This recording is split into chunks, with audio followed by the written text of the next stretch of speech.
खबरें लेकर हाजिर हूं मैं अशोक कुमार अंज। तो आइए चलते हैं खबरों की ओर। अंज न्यूज मीडिया के हथौड़ा मार ग्लोबल लाइव शो में आपका स्वागत है। यादों में जेपी, यादों में जयप्रकाश नारायण। दिग्गज राजनीतिज्ञ सह स्वतंत्रता सेनानी लोकनायक जयप्रकाश नारायण के जीवन पर जाहिर हो पूर्व मुख्यमंत्री लालू प्रसाद तथा मुख्यमंत्री नीतीश कुमार के राजनैतिक गुरु थे लोकनायक जयप्रकाश नारायण। उन्हीं से प्रेरणा लेकर लालू और नीतीश बिहार के राजनीतिक पटरी पर दौड़े और अपने लक्ष्य में सफलता हासिल करते हुए पूर्ण कामयाबी हासिल किया। आगे बढ़ते हैं विस्तार से। तमाम प्रबोधन पर्व के आयोजन सखा सभी को मैं अपने ओर से प्रणाम करता हूँ। 11 सितंबर से चल रहे इस प्रबोधन पर्व का आयोजन हर वर्ष आप सब करते हैं। अभिभावक हम लोगों के अभिभावक कमला ने पिछली बार चर्चा की थी, तो पिछली बार की सभा यहाँ आयोजित हुई थी करीब 1 महीने से 11 सितंबर से 11 अक्टूबर तक। लेकिन ये त्रिदेवों की चर्चा हर बार होती है। जमीन कब्जा करने की हो या शिक्षा की हो या राजनैतिक कुरीतियां आ गई है, उस पर भी चर्चा की जाती है, क्योंकि ये समाज के सुधारने में महत्वपूर्ण भूमिका निभाते हैं। और शिक्षक तो राष्ट्र का निर्माता नहीं, सृष्टि का निर्माता है एक तरीके से, क्योंकि जिस तरीके से अगर शिक्षा नहीं है तो पशु के समान व्यक्ति पशु माना जाता है। उसको कहा जाता है कि गधा है। गधा का मतलब क्या? शिक्षक बहुत नाराज हो जाते हैं, नहीं पढ़ता है बच्चा, तो उसको कहा जाता है कि गधा है। गधा यानी पशु। और ज्ञान जिसको प्राप्त होता है, जो ज्ञानवान पुरुष हैं, पुरुष उन्हीं को कहा जाता है। खाली 2 गोड़ 2 हाथ रखने वाले लोग पुरुष नहीं है। ऐसे लोगों को आपने महाभारत में देखा होगा कि शिखंडी जैसा व्यक्ति भी था, पुरुष उसको भी नहीं, वो न पुरुष था न महिला थी। तो जिसके पुरुषार्थ नहीं है जिस व्यक्ति में, वो पुरुष नहीं है। पुरुषार्थ का मतलब क्या है? सत्य के मार्ग पर चलना, कहीं गलत हो रहा है तो उस पर वक्तव्य देना, उस पर विचार करना, उसको रोकना, उसको समझाना और आने वाले भविष्य को सुदृढ़ करने की जिसमें इच्छा शक्ति हो, पुरुष वही है। तो ऐसे पुरुषों में हमारे लोकनायक जयप्रकाश नारायण अग्रणी है। विनोबा भावे जी महात्मा है, जिन्होंने गरीबों को जमीन आवंटित कराई, वो भी जमींदारों से लेकर के जिसके पास अधिक जमीन थी, भूदान योजना चलाई और समस्त राष्ट्र में पैदल मार्च किया। और सबसे अधिक चलने वालों में से कोई व्यक्ति है तो वह स्वर्गीय विनोबा भावे जी है। ऐसी पुण्यात्मा के लिए तो हम लोग को बार बार उनको नमन करना चाहिए, उनको बार बार याद करने की आवश्यकता है। और आपने अपने आने वाली पीढ़ियों को यह बताने की आवश्यकता है। हमारी संगोष्ठी या फिर हम यहाँ एकत्रित हैं करीब 4 घंटे से, उस पर विचार व्यक्त कर रहे हैं। तो पिछली सभाओं में मैंने कहा था कि हम युवाओं को ज्यादा से ज्यादा जोड़ने की इसमें जरूरत है। आचार्य कुलम जैसे संस्था से जोड़ने की आवश्यकता पर बल देना चाहिए। के टाइम में दिनकर जैसे कवि भी थे, जिन्होंने इनको अपनी वाणी से, अपनी कविता के ओर से किसी भी व्यक्ति के निर्माण में उसके सहयोगियों का उपयोग, उसके सहयोगी द्वारा किया गया उसका सहयोग, उसके विचारों को दूसरे के विचारों से मेल कराना। कहा गया है कि जैसी संगत वैसी। तो ये संगत ऐसी थी, इनकी टीम ऐसी थी, लोकनायक जयप्रकाश नारायण को बल मिला और उन्होंने इंदिरा गांधी के खिलाफ, जयप्रकाश जी ने छात्रों के आंदोलन को तेज किया और 74 में आंदोलन हुआ था। 74 में उस आंदोलन से निकले हुए आज सामाजिक कार्यकर्ता नेता समाज की धारा से भटक गए हैं और वो अपने पारिवारिक धारा की तरफ बढ़ गए। राजनीति आज संभवतः इस प्रबोधन पर्व का विषय है, राजनीति, गिरती हुई राजनीतिक व्यवस्था पर चर्चा करना उचित है, और वो भी वर्तमान समय में। सभी अभिभावकों ने विस्तार से बताया, गांधी के बारे में चर्चा की, विनोबा के बारे में चर्चा की, लोकनायक जयप्रकाश नारायण के विचारों के बारे में चर्चा की। वजीरगंज जैसे प्रखंड में जहां सबसे ज्यादा स्वतंत्रता सेनानी हैं, रहे हैं, अब तो बहुत कम लोग बचे होंगे, इक्का दुक्का बच गए होंगे तो नहीं, लेकिन हम लोग के सबसे वरिष्ठ शिक्षाविद, शिक्षक और प्राचार्य राजेंद्र बाबू का भी पिछले दिनों ही निधन हुआ है, स्वर्गवास हुआ है। ऐसे लोगों को भी नमन करने की जरूरत, इस तरीके के सभा में उनको याद करने की आवश्यकता पर बल देना चाहिए। आज आप सभाए बहुत ही सुंदर, और आशीष जब हमको मिलता है आप सबका, तो निश्चित रूप से हमारे रथ को बढ़ने में आगे बल मिलता है। जिस तरीके से कर्ण के पास सारी सिद्धियां थी, सारी ताकत थी, लेकिन जब उसको समय जरूरत पड़ी तो एक श्राप ने द्रोणाचार्य नहीं, सॉरी, इनको परशुराम जी के शिष्य थे, उन्होंने श्राप दे दिया था। वैसे शिष्य को भी जो अपने गुरु की सोए हुए थे वो जाग न जाए, इसलिए उन्होंने उस कष्ट को सहा, उस कीड़े ने उनकी जंघा पर काटा था। ऐसे शिष्य के को भी श्राप दिया जा सकता है। यानी कि गुरु वो महान, स्कूल में पढ़ाने वाले व्यक्ति ही गुरु हो यह आवश्यक नहीं, गुरु आपको कहीं भी मिल सकता है। अगर हम बात करेंगे तो हम जेपी जैसे लोगों को खोजेंगे, गांधी जैसे लोगों को खोजेंगे तो मिलने वाला नहीं।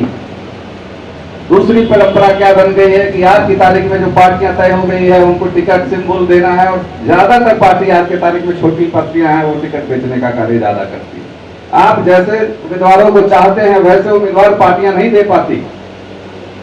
यह भी एक विषय है, लेकिन एक राजनीतिक कार्यक्रम नहीं है, लेकिन राजनीति पर बोलना है तो इस पर बताना जरूरी है कि यहाँ भी कुंठा समाहित हो चुकी है, कुपोषित हो चुकी है। राजनीतिक पार्टियों के द्वारा आम जनता को ठगने का काम भी किया जा रहा है। ऐसे में कई प्रतिभावान युवा साथी या समाज सेवी आजीवन सड़क पर रह जाते हैं, लेकिन उनको उनमें जो क्षमताएं हैं वो कहीं न कहीं दब जाती है। ऐसे विषय पर भी हम लोग अवलोकन मूल्यांकन करते रहें, क्योंकि राजनीतिक रूप से जब तक सक्रिय नहीं होइएगा, महात्मा गांधी राजनीतिक रूप से सक्रिय थे, ग्लोबल लीडर थे, नेहरू जैसे विद्वान जो हमको माने, मतलब महात्मा गांधी तो सबसे ऊपर थे उस समय। तो आज लोग मतलब तो कह रहे थे गांधी के मन के विचार के मन में आ जाता है, तो अर्ध ज्ञान भी कई बार आदमी के, ये लालटेन जलता है तो देखेगा कि एक तरफ रोशनी है तो कहीं अंधेरा भी है, लेकिन जो सिर्फ अंधेरा देखना चाहेगा तो वो कहेगा लालटेन जल ही नहीं रही, दूसरी और रोशनी है। तो राजनीति में कई बार ऐसा हो जाता है कि एक पक्ष को अच्छा करना है तो कुछ बुरा भी हो जाता है। वैसे भी पीछे जो घटनाएं घटी वो एक पक्ष है, दूसरे पक्ष को जब आप समझिएगा, पूर्ण ज्ञान आपको होगा, दोनों विषयों का जब ज्ञान हो जाएगा तब समझ में आएगा कि गांधी की गलती थी या उस समय वो नितांत आवश्यक था, जिस कारण भी, क्योंकि हम उतना डीप में जाते नहीं हैं। चाहता हूं कि समाज में बीती हुई कुरीतियों को दूर किया जाए। हमारे जैसे युवा साथी पलायन कर गए, राजनीति में नहीं, नौकरी नहीं मिलने की वजह से बड़ी एक मुद्दा है, होने की वजह से, इंडस्ट्री नहीं होने की वजह से, फैक्ट्री नहीं होने की वजह से पलायन एक मुद्दा है। बाहर में जा करके हम लोग दिल्ली, मुंबई, महाराष्ट्र में मार खाते रहते हैं, उसके लिए भी दोषी हमारे यहाँ के राजनीतिक ही हैं। तो आज की तारीख में जयप्रकाश जैसे लोगों की कहां कोई सुनने वाला है। आज तो देखिए जात पात में बट गए लोग और वही नियम लागू किया जा रहा है। रोजगार की बात नहीं हुई, रोजगार की गणना नहीं हुई। हर बार एग्जाम के लिए फॉर्म निकाले जाते हैं और फिर एग्जाम देकर के जब बच्चा शाम को आता है तो व्हाट्सएप पर मैसेज आता है। अभी तो 4-5 दिन पहले भी घटना घटी, शिक्षक की बहाली का तो करता ही रहता, पुलिस की बहाली में भी। इसलिए इसके ऊपर भी बात करने की जरूरत है कि आज के तारीख में युवाओं को सबसे पहले रोजगार चाहिए, और रोजगार नहीं जाने देने की वजह से क्या है कि राम तो त्रेता में बन गए थे, लेकिन आज के बच्चे को तो मैं समझता हूं कि आज वो बन ही जा रहे हैं। हम तो 14 वर्ष के बाद वापस भी आ गए, लेकिन आपका हमारा भाई जो बाहर गया है नहीं आ सकता। हमारी रीजन है, क्योंकि हम अपने घर को, अपने आंगन को, अपने खेतों को, अपने खलिहानों को छोड़ करके जा रहे हैं और अर्जिश की ओर बढ़ रहे हैं। तो मैं इसमें कहना चाहता हूं कि जो हमारे पूर्वजों ने हमारे लिए छोड़ा है उसकी भी रक्षा हम कर नहीं पा रहे हैं, उतना भी हम बचा नहीं पा रहे हैं जितना कि हम बाहर जाकर के कमा रहे हैं। इसलिए अभिशाप जैसे राजनीति से पैदा हुआ है बीमारी। अगर आज जयप्रकाश नारायण होते तो निश्चित ही आगे आते, और लोहिया जैसे लोग होते तो निश्चित ही आवाज उठती, महात्मा गांधी जैसे लोग होते, विनोबा भावे जैसे लोग होते तो पैदल यात्रा निकलती। लेकिन आज नहीं है ऐसा। आज दिल्ली के लोगों की समस्याएं हर घर पे है। जो एक पंखा चला रहा है, बल्ब जला रहा है, बिल आ रहा है, 15 लाख गिरा है, ये भी एक सामाजिक जीवन में कुरीति बन करके आई है और ये भी राजनीति से जुड़ा हुआ विषय। ताज्जुब इस बात की है कि उनको 3-3 महीने का वेतन नहीं मिला है और पीछे तीज था। महिलाएं करती है शिवरात, उसमें साड़ी की आवश्यकता थी, उसमें सिंदूर और चूड़ी की आवश्यकता थी। वो मास्टर शिक्षक कहां से लाके देगा? गंभीर विषयों पर जब चर्चा कीजिएगा तो बातल जो वर्तमान में परिस्थिति से है, मैं देख रहा हूं जेपी के समय से भी ज्यादा कुव्यवस्थित आज का समाज और आज की प्रकृति हो गई है। शिक्षक पहले गुटखा नहीं खाते थे, खैनी खाते थे वो भी चुपके से, लेकिन आज के तारीख में गुटखा भरा हुआ रहता है। शिक्षकों क्या बोलेंगे भाकर भाकर पता ही नहीं चलता है। तो शिक्षकों में भी नहीं, अब मास्टर बनने की प्रवृत्ति बन गई है कि मास्टर बन जाना है, टाइम से पैसा मिल जाए, बस सेवा समाप्त। लेकिन अब जागृति पैदा करने के लिए हम अभिभावक भी तैयार नहीं है। हम भी प्राइवेट स्कूलों की तरफ, गार्जियन ने कहा कि स्वास्थ्य, शिक्षा और धन शोधन का विषय बन गया है। इससे बड़ी तपस्या कुछ नहीं हो सकती। 11 तारीख को स्वर्गीय रामविलास पासवान जी की पुण्यतिथि थी, हमने समय दे दिया था 1 महीना पहले, इसलिए मैं उसमें रहना आवश्यक था। 8 तारीख को जिस दिन जयप्रकाश नारायण जी की भी पुण्यतिथि संभवतः थी, दोनों जयंती यही मनाई गई थी और मीडिया के सभी साथी थे और अभिभावक के नेतृत्व में हम लोगों ने वह कार्य भी किया था। इसलिए तपस्या पिछले 15 वर्षों से टिकट की दर ठोकर खा रहा हूं। इसका कोई ऐसा नेता नहीं है जिसको मैं नहीं मिला हूं, चाहे वो जेपी नड्डा से लेकर के लालू यादव, नीतीश कुमार, उपेंद्र कुशवाहा या आज के वर्तमान प्रदेश में तेजस्वी यादव या चिराग पासवान हो। लेकिन हमारे साथ विडंबना क्या है कि हमारा कोई गॉडफादर नहीं है, हमारे पिता MP MLA नहीं है। अगर हमारे पिताजी MP MLA होते तो 15 साल पहले मैं विधायक बन गया होता, लेकिन मुझे विधायक बनने की लालसा नहीं है और न मुझे MP बनने की लालसा। मैं देखता हूं, मैं तो MP MLA के बीच में ही रहता हूं, उनका चरित्र भी मैं देखता हूं कि किस तरह से लिच्चड़ की तरह है। यहाँ के कुछ मंत्री भी तो 1500 रुपए ले रहे थे, पीछे सुनने के लिए मिला। मैं नहीं चाहता वो सब। ईश्वर ने मुझे इस कम उम्र में सब कुछ दिया है। मैं इसी मीरगंज रामानुग्रह उच्च विद्यालय तो मैट्रिक की परीक्षा 10वीं पास की है और मैं पढ़ने में भी बहुत ज्यादा तेज नहीं था। हमेशा क्रिकेट के मैदान में पावर ग्रिड का फील्ड खाली रहता था, आधा टाइम, हाफ टाइम के बाद तो हम गायबे रहते थे। लेकिन हमने जीवन को देखा, संघर्ष किया। 2000 रुपये कंबल देकर मेरी माता ने मुझे भीगी आंखों से दिल्ली में के लिए रवाना किया था। कोई माँ अपने बेटे को नहीं जाने देना चाहती दिल्ली जैसे शहरों में। पिता तो एक बार को कह देगा क्योंकि उसके ऊपर जिम्मेदारी है, खर्चा है।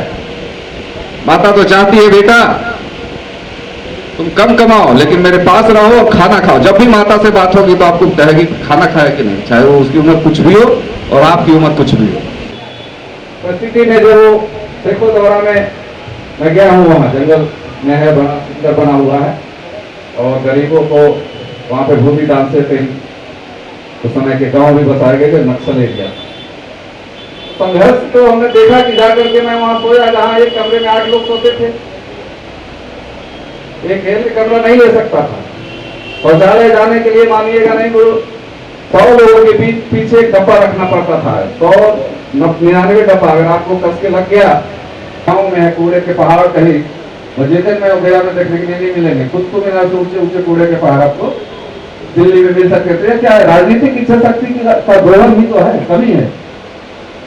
जयप्रकाश नारायण जी जाते रेल से ट्रैक्टर की कूड़े का पूछते क्या है, तो पता चला कुतुब मीनार नहीं जी, कूड़े का पहाड़ है। तो क्या वो बर्दाश्त कर पाते? सफाई, यशस्वी प्रधानमंत्री देश के सफाई के लिए हमेशा हमने बजीरे में झाड़ू अपने पैसे से लगाना शुरू किया।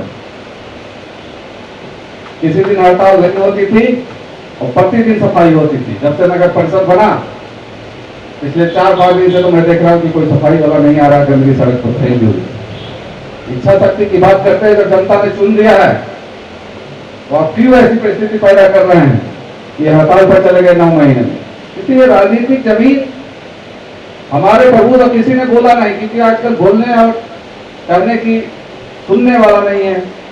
सुनने वाला क्यों नहीं है कि वो चरित्र का निर्माण है। हमारे अंग्रेजी स्कूल सीबीएसई और गार्जियन ने कहा कि अंग्रेजों के द्वारा लाया हुआ जो गुरुकुलम को खत्म कर दिया, कैरिकुलम को खत्म कर दिया, तो हम तो आज भी कहीं ना कहीं विकृत हो रहे हैं, बीमार पड़ रहे हैं। हम अपने स्वास्थ्य के बारे में नहीं सोच रहे हैं, स्वच्छता के बारे में नहीं सोच रहे, हम सुरक्षा के बारे में नहीं सोच रहे। इसलिए अभिभावकों का सम्मान बहुत ही महत्वपूर्ण है। उसमें भी माता पिता का अगर आशीर्वाद मिलता है जिस व्यक्ति को, अपने माता पिता के लिए आश्रम खोले जा रहे हैं, वृद्धाश्रम। एक आदमी मेरे पास कोई कहा कि बजीरन में वृद्धाश्रम खोलने जा रहे हैं, हमने इसको पकड़ो तो पकड़ो इसको। जो गलत परंपरा है, थाना जहां खुल जाता है वहां सबसे ज्यादा चोरी बढ़ जाती है। आज आप खोल देंगे, कई माता पिता हैं जो सामाजिक दबाव में रख रहे हैं बच्चे, कल के डेट में तो उठा करके, इसलिए यहाँ नहीं चलेगा, चलेगा नहीं।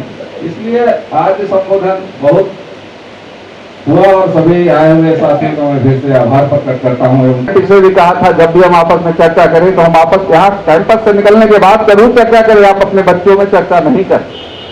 हर व्यक्ति अगर अपने साथ अपने युवा बच्चे को लेकर के आए तो एक बच्चे पर तो प्रभाव पड़ना तय है, लेकिन हम यह नहीं करते। यह मेरे स्वभाव के साथ है, मैं भूल जाता हूं, सिखा जाता हूं कि ऐसा करने से ऐसा हो सकता।